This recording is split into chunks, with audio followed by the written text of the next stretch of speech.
Hey you all, welcome back. Y'all already know what it is. You see the title of this video. This is Real Housewives of Potomac, RHOP season 6 episode 11. Before we get into it, first of all, we have officially hit 4,000 plus subscribers. So shout out to all of you all who have subscribed. Shout out to all my OGs. Shout out to all my new ones. Welcome. Listen. I never even thought I would reach 1,000 subscribers. So 4,000 is a big deal to me. So thank you all for subscribing and thank you all for watching for every single video I put out, even though I know I'm late. But y'all work with me because y'all know I got a busy schedule. So from the bottom of my heart, thank you so much. I'm so excited. So what I'm gonna do with each review, and that's Potomac, Beverly Hills, and Love Marriage Huntsville. I'm not gonna go back and review the episodes that I missed. I'm gonna do like quick notes in the beginning of a video. So hopefully it's not too long, hopefully, but it might be. I don't wanna lie and say it's gonna be short because girl, it's not, okay? But that's what I'm gonna do. So really quickly from the last episode, I didn't like that Candiace backtrack because she shouldn't have, okay? Ashley does have a wide body, period. And all of these women across all franchises have quote unquote body shame people. Whether you talk about their knees, they water jug knees, whether you talk about stovepipe legs, whether you talk about sagging breastises, Ashley, it is all body shaming and we all have done it. Okay? Ain't nobody says it. Whether you talk about teeth, earlobes, necks, hands, it's all body shaming. 2, Gizelle and Karen ending their feud. Fine, I'm okay with it. It got old anyway. It won't last long. 3, I thought it was interesting, and this is not important. I thought it was interesting that Ashley said that Candiace had dry hair when literally she had dry hair in that scene. And it was so odd to me because Ashley's hair is usually, you know, it's the big 3B, 3C hair is usually curly and it's well moisturized. But in this scene, her hair was dry as hey, so I don't know who she was talking about. You know, I don't know if she was talking about herself, but I've never seen Candiace's real hair. I don't think she always wears a wig or weave, and that has never been dry to my memory. One thing I will say is that usually Candiace's hair is done. So that's what that is. So now let's get into this episode. This episode was really like I won't say throwaway, but the biggest event happens at the end with Candiace's music video. So we just gonna go through this real quickly. So Candiace's mother is in town and she's staying with them because of Candiace's video shoot. Now I'll say this. My relationship with my mom is not that. We actually have a very good relationship. But me and my parents do. So this dynamic is outside of my wheelhouse. I don't know anything about it. I've never seen anything like it. Her mother is very nitpicky of her. The fact that she's willing to gossip about her daughter with other castmates, that shocked the hell out of me. Because Candiace's mom has no problem embarrassing her. Like, she knows the information and the gossip that she's giving to these women will be used against Candiace at a later point in time. And she just doesn't give a damn. She gives me Mama Joyce vibes, and I don't like that. But anyways, her mother's just critiquing her house. Oh, well, you should do this. Or this couch was like something that was in her apartment. I don't like this dynamic. I think it's very toxic. I think it's very harmful. And I can't believe that a couple of seasons ago, even last season, a lot of people were, you know, rooting for Candiace to be beat up. And one of the main talking points is that's why your mama slapped you. I'm going to say this, and a lot of y'all aren't going to like it. A lot of us were whooped growing up, whether it was with a switch or a belt. What do some people use? A phone cord. All of that is abuse. And it's not okay. Because it doesn't teach your children not to be violent. It teaches them the antithesis to be violent. I'm not saying that sometimes your kid get out of line, you got to get out of line with them, but we have to do different with discipline, because discipline should always be this physical punishment right? There are other things that can shock a kid's world, especially nowadays. Oh, you want to play with me? Ain't no TV, ain't no phone. keep playing. You want to play with me? Take that PS5 and pitch out the window.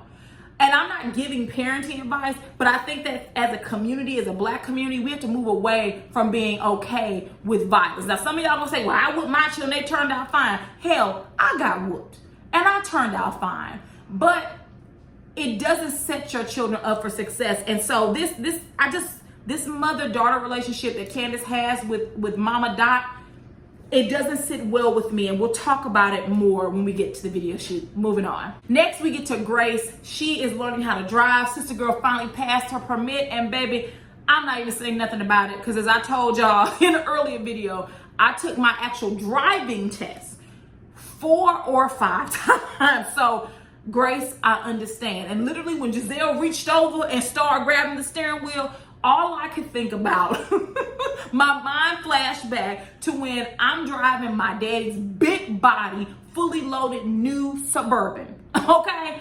And I'm driving this big ass truck, and my dad is like, okay, Canary, you gonna slow down, you gonna make a right. Well, baby, I didn't slow down. And so all I remember is him saying, slow this motherfucker down. Girl, woo, that's why it took me so long to pass the driver's test. So good for Grace for learning how to drive. That car was tacky. It looked something like Gizelle and Jamal would have, 2 tacky people together. Anyways, Grace almost ran over Gizelle and the cameraman, and I hollered because the cameraman was like, shit. Like, damn, you don't see me with this big camera? Even Gizelle said, that's the cameraman, honey. So it was cute to see them in this scene.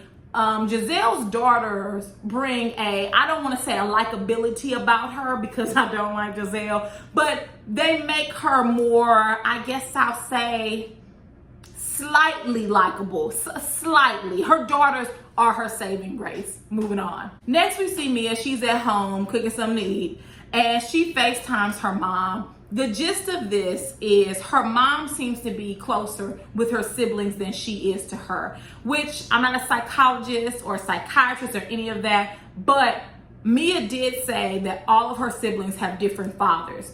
Also, her mother disliked her father, and Mia reminded her mother of her father. So that's probably why she doesn't have a close relationship with Mia. Not saying it's right, because it's not, but that probably is the reason why. Mia makes mention that her sister Rashida and her mom live together, and like, you know, they never invite her over, and she says, well, I'm fun. It's not about you not being fun. It's about the fact that you remind your mother of her abuser, and she don't want anything to do with that. And so she's trying, but you know, it is gonna take some time. We're gonna watch this unfold, and we'll see how it goes. So next, Mia talks to G about Candiace's video shoot and Chris being her husbander. I don't know if I'm going to articulate myself well, but stay with me. Mia often talks as if she has experience that she does not have. Mia really does believe in her head that she's a boss, that she built everything from the ground up. Mia, G rescued you from the pole and he married you. You stepped in to a business or businesses that were already built. You literally pulled a chair up to the table and began dining. The food was already prepared. It had already been prepped. The seasonings and ingredients had already been purchased. You literally just took a chair, pulled up to the table, and you didn't even have to fix your plate. You just began eating.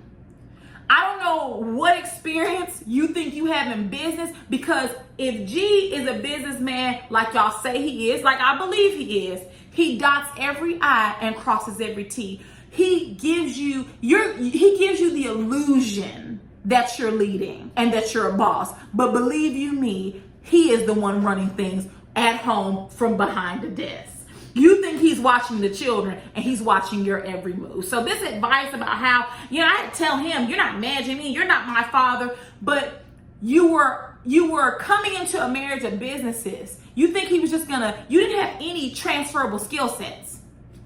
You just think he was just gonna let you go and spend his money and manage his businesses? The answer is hell no. So You know, that comment about if she doesn't get this under control, she's going to be a one-hit wonder. Man, you have no clue what the hell you're talking about. Moving on. Next, we get to Karen and her candles. Not much to say here. Do I believe that Karen has been working on this for at least a year and a half? Possibly, because you just can't push out a candle all of a sudden. But I will say this. I do think Karen should have been more transparent with Wendy and told her, listen, I know you're working on a candle line. I just want to let you know I'm working on one as well. I've been doing this for about a year now. But go ahead, let's talk about this. Because then Wendy really would have been tuned into your advice. Like, oh, she's making candles too. Just the whole thing seems weird. Even the 3-wick versus the 1-wick. Listen, I have both. I have candles sitting next to me. You guys can't see. I think I have more candles than that around here. I've had candles with 1 wick that the smell permeated the entire room. I've had candles with 3 wicks that you had to hover over to smell it. You can miss me with all that, Karen. Moving on. Next, we see Wendy. She's preparing to present her business proposal to Eddie. And baby, long story short, she didn't have shit together. She had her vision, but she didn't have any of the financials. And Bravo know they shady for the editing, because she was just talking. Eddie sitting there, baby, he about to pass out. He's wiping sweat off his forehead. Eddie know he is a wife that talks. He knows she's a talking mother sucker. Okay, he knows this. But he tells her, listen, in your business plan, you need to have your financials. She says she doesn't know how much it takes, how much it costs to make one candle. She says she doesn't know what's her max amount she's willing to spend out of pocket. I'm starting to really lean in on that this is a storyline, because Wendy has 1, 2, 3, 4, count them, degrees. There's no way she doesn't know this information, but we'll play along for now. So next, really quickly, Ashley goes and visits Uncle Lump Lump. 3 things. 1, Ashley knows she lewd and crude. I don't care how close you are with a person. No one wants to hear about your anatomy. No one wants to see your anatomy every time you come around them. You are far too comfortable around people when it deals with that. Just, the wiring is off with Ashley. 2, whenever Ashley speaks of Michael going into the movie business, she has this sly look on her face. What type of movies is y'all talking about over there at the Predator household? Are we talking about like movies, or are we talking about like movies? And y'all know what I mean by that. What type of movies will the Predator be working with? It's starting to make me think other things. And if it's the other things I think, he don't need to be nowhere near that industry. He's a predator. Period. See, real talk, he's a predator, and he's predatory. He don't need to be nowhere near that type of business. The adult movie industry. He doesn't need to be anywhere near with his nasty self. Lastly, Uncle Lump Lump and them ain't here for the Predator, and neither am I. Moving on. Next, we see Robyn. She is looking for a bigger space for her business. And so this is just one of the assignments that her life coach, therapist, assigned to her. And also she's going to talk to Juan, because another issue she addressed with her life coach, therapist, is that, Juan doesn't really show compassion. It feels like she's constantly being coached. And so she tells them while they're there, like, listen, I need you to be more compassionate, because I was with you when you were going through. And baby, when they did a flashback, and I don't know whether it was this episode or the prior episode, and they showed Juan and he looked like he hadn't eaten in 20 days, and he had on that stretched out t-shirt, baby, I hollered. Bravo. Mwah. The flashbacks are excellent.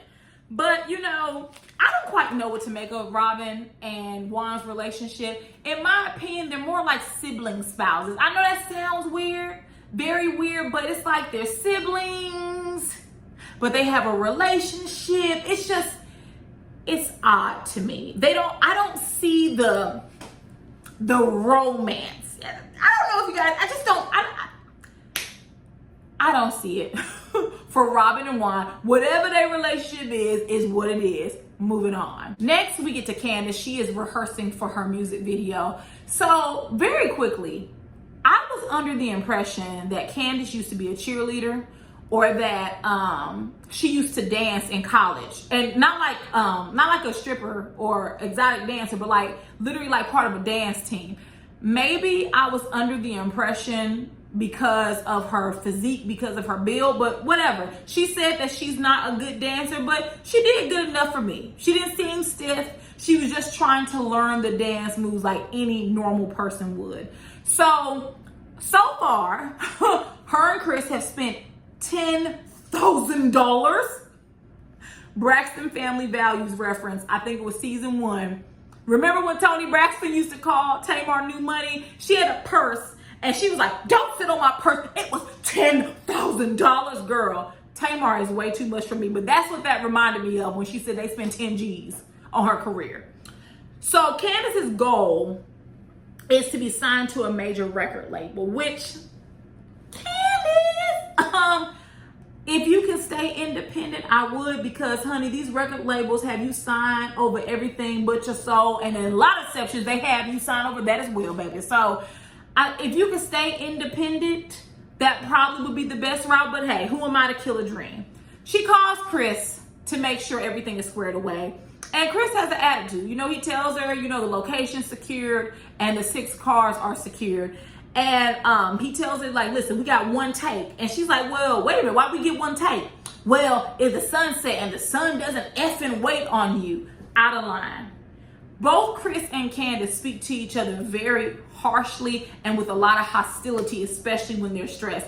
They got to work that out, because that's not good. You can't keep doing that in a marriage. In any relation, you can't keep doing that and expect the final result to be that you all stay married. You can't keep doing that. And Candiace has done him that way, and he has done her that way. You know, you don't know who I am. You don't know who. Childish and petty. Candiace and Chris gonna have to work that on out, because they both jab and talk to each other like they're crazy. Period. They both do it to each other. Moving on. Next, we get to the day of Candiace's video shoot, okay, for Drive Back. So Mia, Wendy, and Gizelle arrive, and from the moment Mia walks on the scene, she's talking shit about Candiace. I'm not digging Mia. Mia set foot on the parking lot. Where's Candiace at? I'm assuming, and maybe I'm assuming wrong, that Candiace told them that she was going to be filming that day. So she had an itinerary. So she was going to meet them at the location. They could be running behind time. They could be running ahead of time, but she'll meet them at the location. So Mia pulls up and she's like, you know, we're standing around in a parking lot and it's not even new. Mia and this sense of, Mia, you had very humble beginnings. I'm not understanding the snobbery. I'm not understanding how you tilt your nose up so high in the air as if you've never seen a regular parking lot. Honey, it's not like y'all was filming in the middle of the hood. And if you were, so what? Stay your ass at home if all you're going to do is complain and talk crap. Because even her one-on-one, well, someone has to be in charge. Mia, G lets you pretend to be a boss. You're not actually a boss. You didn't build those businesses. G did. He lets you pretend to be the boss of the day, but you're not. G is running down all the numbers, all of them, okay? He's making a list and he's checking it twice. All of this advice you give and you have no experience with it. But anyways, everyone else begins to arrive. Candiace's mom, a scholar, Karen, yada, yada. Mia asked Mama Dorothy her age. She became very comfortable with Mama Dorothy way too quickly. And that was also Dorothy's issue, because she sat there and gossiped with a bunch of women who were then going to utilize that information later on to attack Candiace with. My mother would never. I don't understand this dynamic. My mom and my dad would never do this. And Candiace, it's time you set some boundaries. I have boundaries with my parents. They have boundaries with me. I think that's healthy. I think it's healthy. But obviously y'all don't have that. So Candiace finally arrives. And by the way, a scholar was the best dressed. She is winning in terms of fashion on Potomac. A scholar killing y'all. She's not even a housewife. Y'all should be ashamed of yourselves. But anyways, Candiace arrives, and long story short, the cars aren't here and they ain't gonna be here. In the show, Candiace says Chris dropped the ball. But then I was watching Watch What Happens Live on the plane, and she said that it actually wasn't Chris's fault. She has a team of people, and the person who was responsible for the cars reported to Chris that all systems were a go and that everything was secure, and it was not. Candiace fired them. So then Mia asked Dorothy, was Chris coming? Which, if he was or wasn't, why is that any of your damn business, Mia? And Dorothy said, well, I don't know. I mean, when I left, he was at the house. I don't get this. This is not normal for a mother to spill her daughter's business like this. Oh my God, I was so disgusted. So anyways, Karen tells Dorothy, like, she's trying to smooth it over, you know, he's a new husband, he's trying to do everything, like, you know, give him a chance to get settled. And Dorothy and Mia talk about, you know, how, you know, he can't do everything, he needs to blah, blah, blah. And Mia begins to offer her opinion on him being a husbander. And Wendy and a scholar were the only two with some sense that day. Because they start saying, no, we're not doing that. And Wendy even says, I'm not messing with people's family. You know why? Because it ain't none of your damn business. Whatever Chris and Candiace got going on, it's none of your business. So then, and I thought this at the beginning, when I saw all of the women pull up in their cars, they all have luxury cars. And so Candiace began to ask them, you know, can I use your cars in the video? Which is what I initially thought. I was like, listen, if the cars ain't coming, all these women got luxury cars. Use their cars and keep it pushing, okay? So then Mia asked Dorothy, I have a question.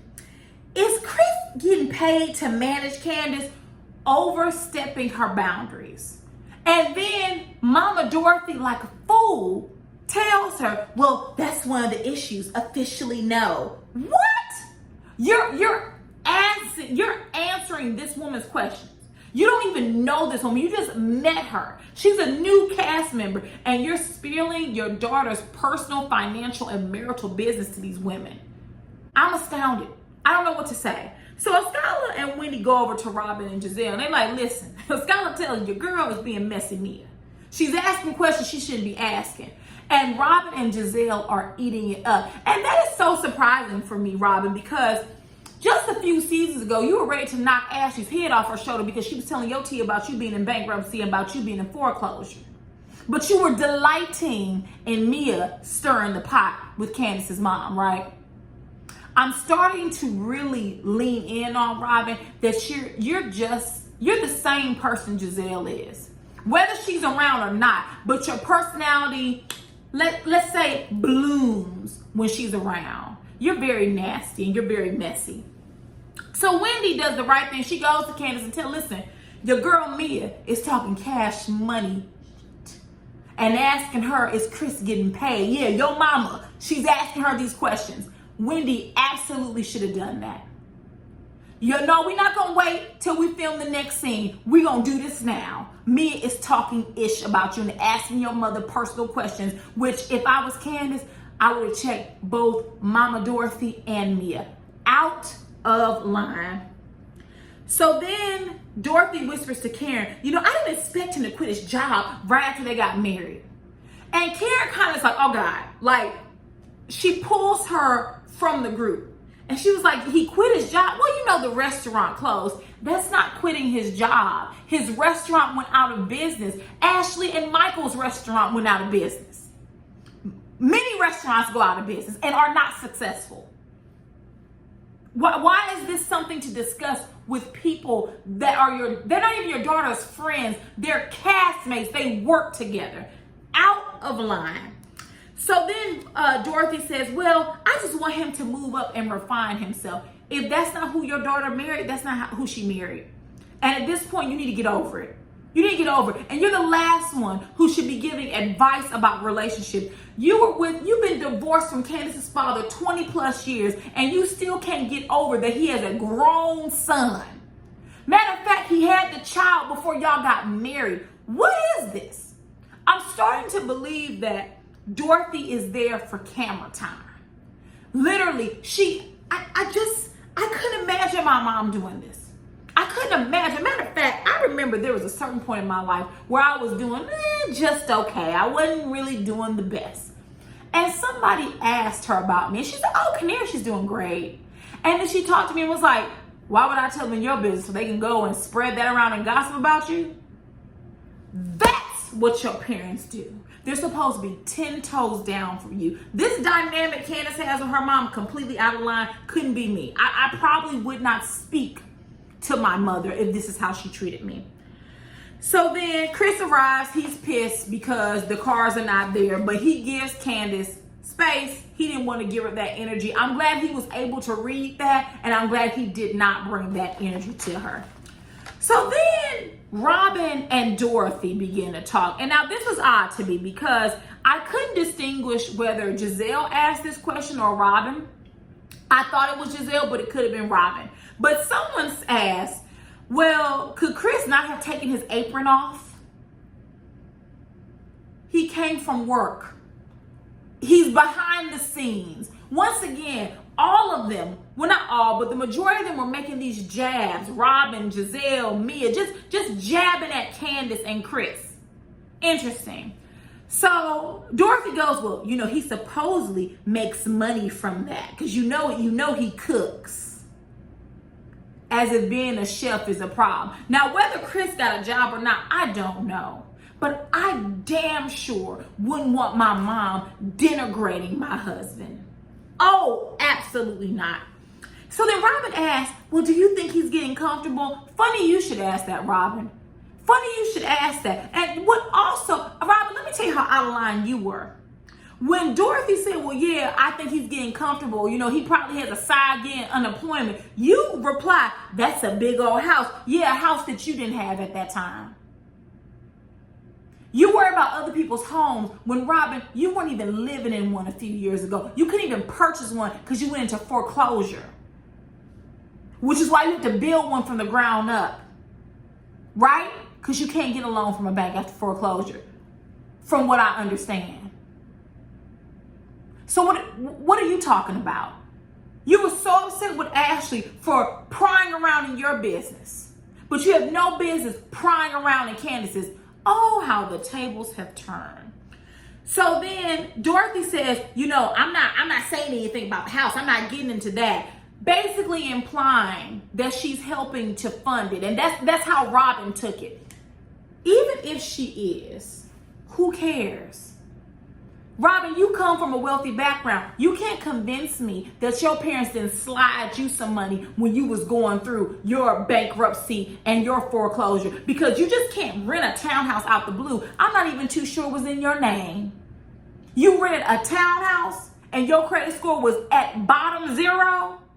You can't tell me your parents didn't help you. Why are you so gleeful at this? So disgusting, so out of line. And meanwhile, while Dorothy's talking crap, Chris comes over. Oh, Chris, are you okay? How are you doing? Fake as the day is long. I can't get with that. So long story short, the music video, it wraps up. It does. Listen, everything fell into place the way it was supposed to fall into place. At the end, Gizelle turns to Dorothy and she says, I told her I think Chris is riding your coattails, and she told me you said the same thing. And Dorothy goes, oh, thank God. Candiace, you like Gizelle? You like her after that scene? Because whose coattails was she riding? She was so desperate for a storyline. She had to enlist the help of her ex-husband, who basically had every baby he could on her while they were married. Gizelle got the right one. And what else? What else did she say? Really nothing else after that. I was really appalled by Mama Dorothy. Her and Mama Joyce. When you talk about parents, those aren't the type of parents I would want. I get it. Dorothy and Candiace's father, they provided a nice life for Candiace, but that doesn't excuse Dorothy's behavior. Hitting her in the back of the head with pocketbooks, gossiping about her business. My mother would never do that. Would never do that to me. Never. Watching this dynamic, I am appalled. It's like she enjoys embarrassing Candiace. She enjoys, and she knows the gossip or the information that she gives this cast, she knows that they're going to use it against Candiace at a later time. She knows this because Gizelle did it. Gizelle did it, which I can't even fathom why Candiace is so, I like Gizelle. Why? She treats you like crap. But anyways, I then also went on the Twitter and saw Mia tweeting, and she basically insinuated that I guess Chris Bassett has tossed her salad. You know, that's so interesting to me because this is the same woman that compared herself to Oprah and Michelle Obama, talking about people's husbands tossing their salad. Disgusting. Mia, that shiny veneer, it doesn't fool me. You pretend to be a boss, but really what you are a scared, insecure little girl on the inside. And that's why you're a mean girl. That's why you pick apart everything. Oh, this parking lot isn't new. Oh, this warehouse is industrial. Baby, you came from humble beginnings. You haven't always lived the way that you live now. You should be on your knees thanking God every day because you were swinging around a pole and G plucked you up off there and put you into a lifestyle that was a bit more lavish than the one you were living. You have a lot of commentary. You come in at Candiace on Twitter and see when Candiace verbally eviscerates you, I don't want to hear that you were bullied. I don't want to hear it because y'all not on the cast. A lot of you all start-ish with Candiace and you know she has a mouth on her. And when she unleashes it, you get mad and people want to put hands on people. But meanwhile, Mia can at Candiace on Twitter. And Andy Cohen, I want you to give that same raggedy speech you gave to Candiace last season. I want you to give it to Mia. Since you like giving out speeches. And by the way, when I was watching Watch What Happens Live, you know, him and Candiace kind of got into a passive aggressive conversation about that. And Andy, that warning that you gave out to Candiace, how come you didn't give out a warning to Ashley and Michael? He goes around assaulting people and you have no problem, but you worry about what someone tweets on an app, on a social media app. You so worried about what she tweets, but you not worried about Michael grabbing asses without permission. Girl, bye. I'm done. Anyways, let me know your thoughts about this episode. Get down in the comments and tell me what you thought. And if there is nothing else, I will see you all later. Mwah. Bye.